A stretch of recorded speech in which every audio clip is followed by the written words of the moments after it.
Media is a vast medium that displays what is currently going on in society. The media altogether receives billions of dollars in revenue from advertising and selling their products. After seeing tons of persuasive advertisements, we ultimately make a decision whether or not we deem that product is suitable for our taste. In this generation, the cell phone brands that are most popular currently would be iPhone, Samsung, HTC, Nokia, LG, and more. The reason why these cell phones are popular could vary to multiple reasons, such as the popularity of the brand, the function of the phone, and the ability of the phone, such as the applications it could have, as well as how the phone looks.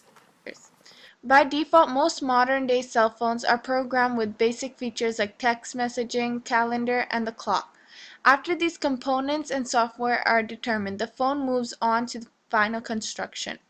First, the casing for the phone is made. Most cell phones use a simple plastic that is created using a process known as injection molding.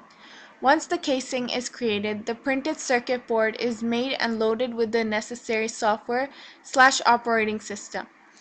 Next, the other components of the phone are added: screen, keypad, antenna, microphone, and speaker. After the phone is constructed, it is moved on to testing. Finally, the necessary documentation for the phone is produced and sent to be packaged with the phone. Once all of these components are verified, the phone is packaged and shipped to retail outlets.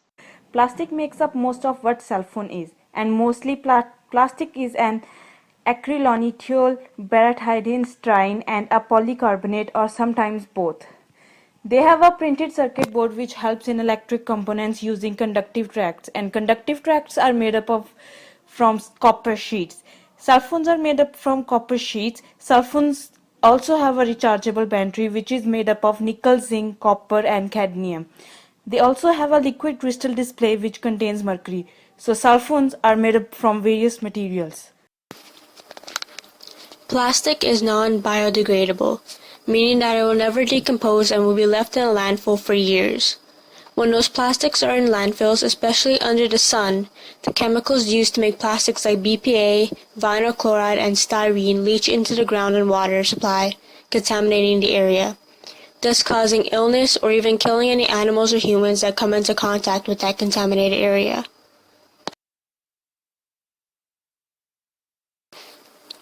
Mercury from cell phones can be released into the air, turning into methylmercury where it washes into water.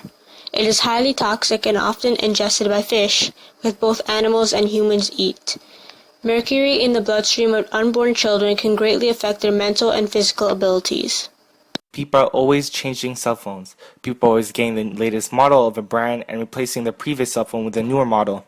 Since people are obtaining new cell phones, it would be good if people knew how to dispose of their cell phones properly so that it minimizes the amount of effect it could have on our environment.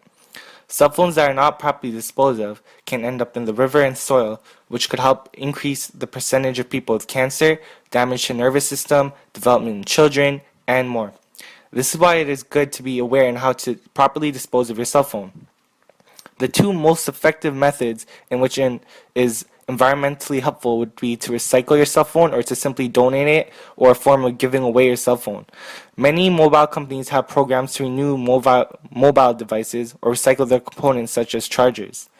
Donating or giving away your cell phone is also a great method so that the cell phone doesn't end up in our environment and you have prevented a person from buying a new cell phone uselessly. Students from MIT have found a solution to this, and we could use a material called graphene. Graphene will be the next silicon because graphene is basically a two-dimensional and will allow electricity to flow faster than any material we have ever made. The material is very efficient and promising for the future, and as well, the best part of it, graphene is disposable, meaning that any consumers can just bury their cell phone right in their backyard. We unfortunately live in a world where companies only care about money, and it's a new generation of scientific literate children and teenagers that will find new solutions. Until then, we need to start demanding for new solutions for a far better future for both humans and our beloved planet.